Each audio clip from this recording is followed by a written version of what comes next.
If you've raised children into adulthood, what do you think is the hardest stage of parenting? Do you think it's potty training or toddlers or teenagers?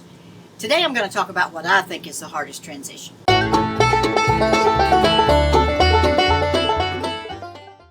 Parenting has a lot of ups and downs. Parenting has a lot of fun times, a lot of hard times, and there are different stages that our kids go through. There's infants, then there's toddlers, then there's preteens, and then teens, and then they become adults.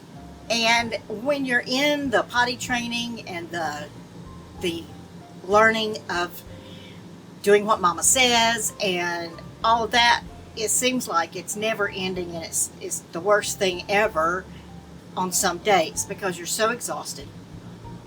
And there's, especially if you have several kids, it's a constant.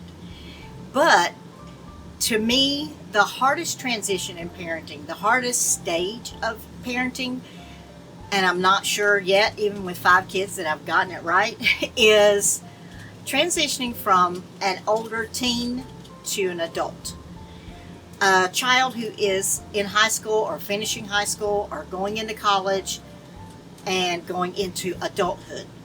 How do you navigate those things? How do you know what's the right thing to say, how much to push, how much to pull back, how much advice to give, how much to wait and let them figure it out on their own?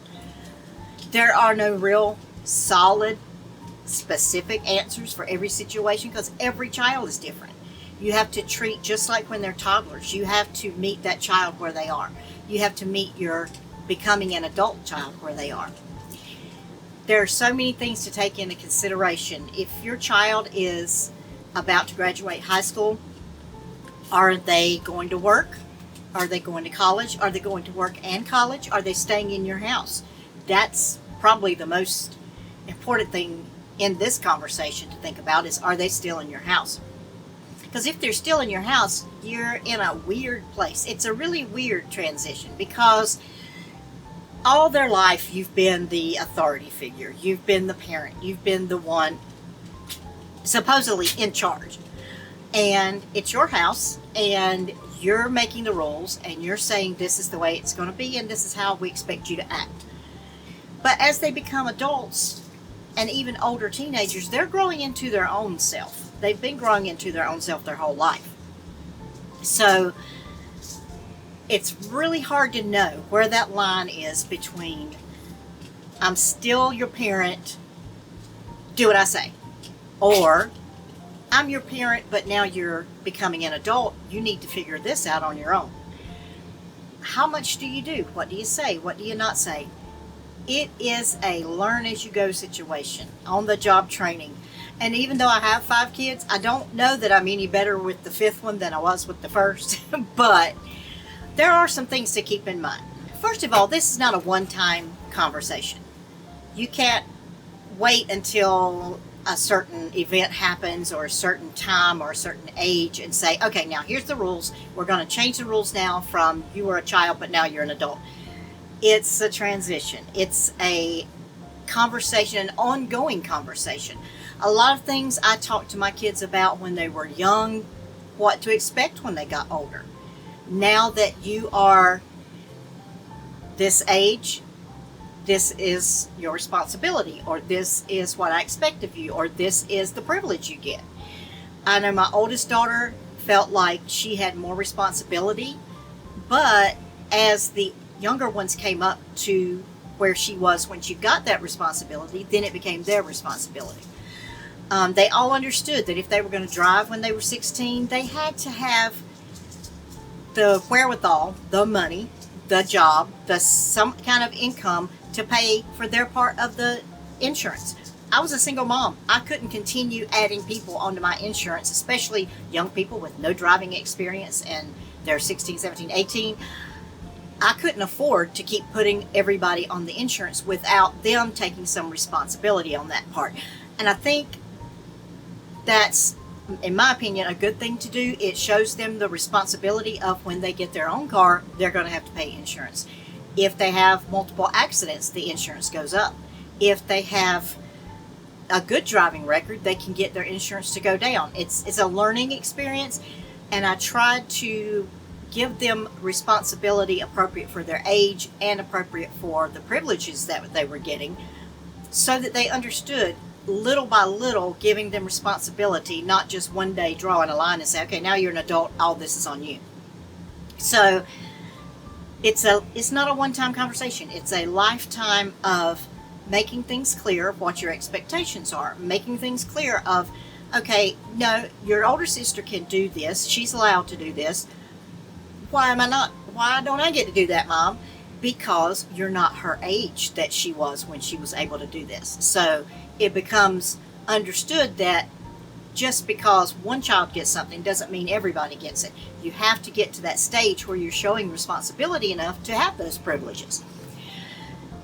And then hopefully, if you've had that conversation all along, then it can make the transition a little easier.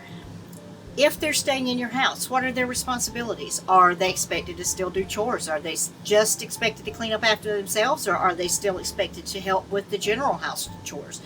Are they responsible for any of the household expenses? Since if they're adults and they're going off to work and they're still staying in your house, what do you expect them to take responsibility for?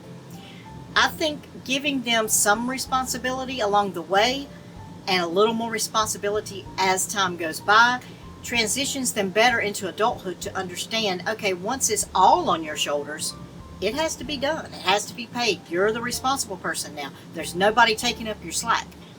So that's the way I approached it as they got older as far as responsibilities were concerned. Household rules. If an adult or a near adult, 17, 18, 19-year-old is still in your house, are the rules changing? Is the curfew changing? Is the way that they're expected to conduct themselves changing?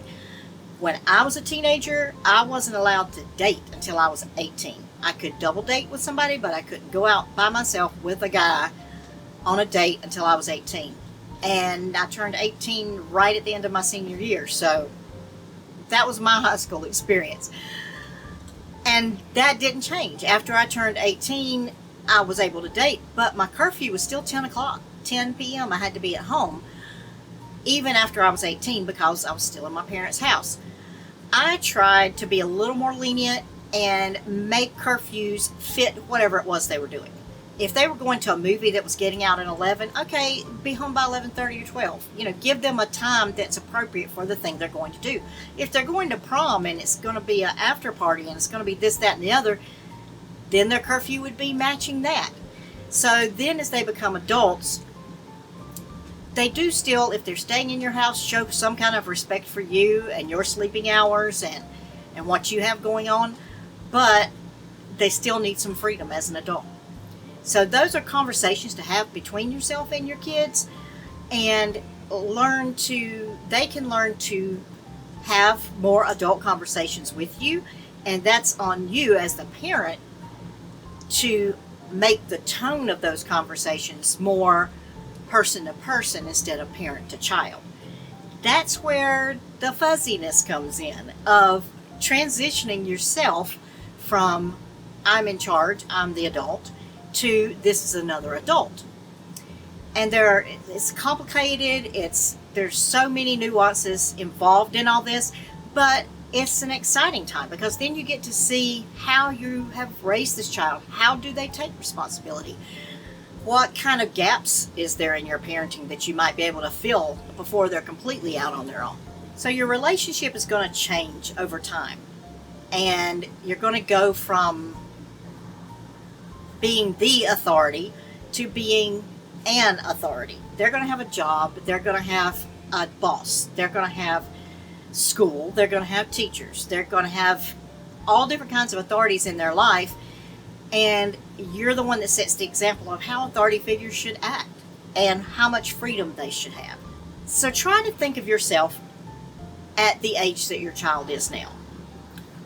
Try to take yourself back to 18. Try to take yourself back to that time in your life when you were going from not a whole lot of responsibility to knowing that soon you would be on your own 2 feet and you got to figure all this out.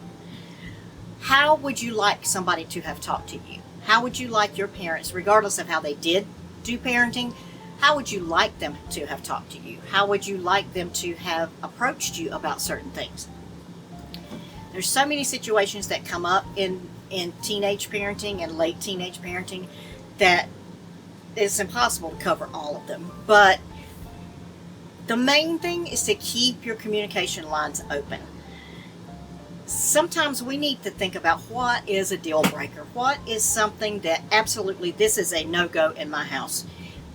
If this person as an adult or as a young adult or a person transitioning from high school to adulthood is going to stay in my house, this is the line. If you've got a line, they need to know that. If your line is no alcohol, if your line is no drugs, if your line is whatever that line is, if your line is you can't bring your boyfriend or girlfriend over to spend the night, then that needs to be spelled out for them. They need to understand where the line is. And you have that right as a parent in your house to make those lines. Some things are not a line. Some things are things that need to be discussed.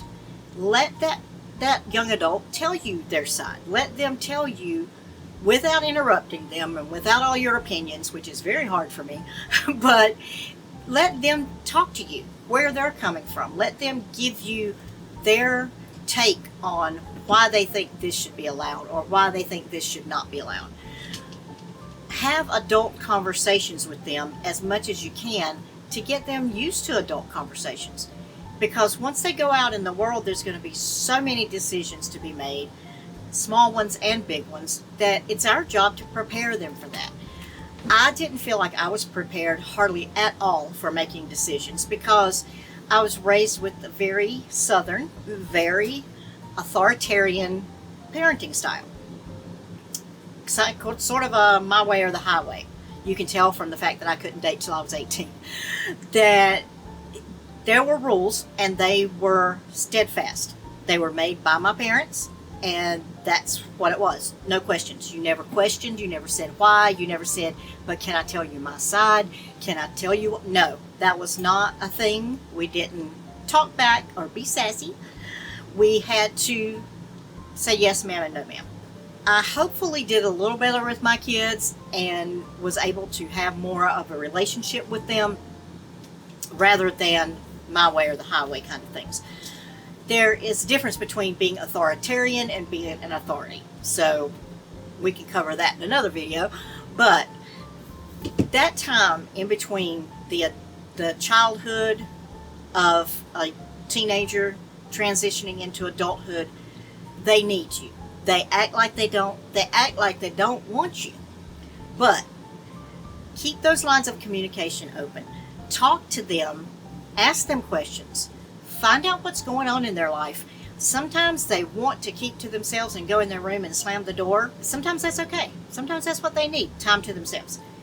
But be sensitive to when they really probably should open up to you, when they probably should be letting you in on what's going on. You have to tread lightly, you have to tread gently, and you have to choose your battles. Also, it's a good thing to anticipate the stages you're coming to. I kind of covered that a little bit with the knowing what you expect from them at each stage, knowing what you want them to be responsible for, knowing how you anticipate that they're going to change as they go to these different stages. Because you're going to be surprised, you're going to be blindsided by some things. Believe me, teenagers are a whole different animal. But you need to try and anticipate those things. Pay attention to your children. Listen to them. Pay attention to them when they don't think you're paying attention to them. And you can kind of anticipate what you're coming up on next, what that child's going to be dealing with next. And kind of already think about what your stance is going to be. Kind of already think about what, if this happens, this is how I would react or respond to that. Or if this happens, how would I respond to that? We don't really know how we'll respond to some things, but you can anticipate stages in children's lives. So keep that in mind and keep those lines of communication open. Next week I'll be talking about a specific situation with one of my children that taught me a lot, and I'm still learning from it, and hopefully I can share some good advice with you about that situation. If you want to learn some more parenting tips, some more things about raising respectful children, check out this video. Welcome back now. Here.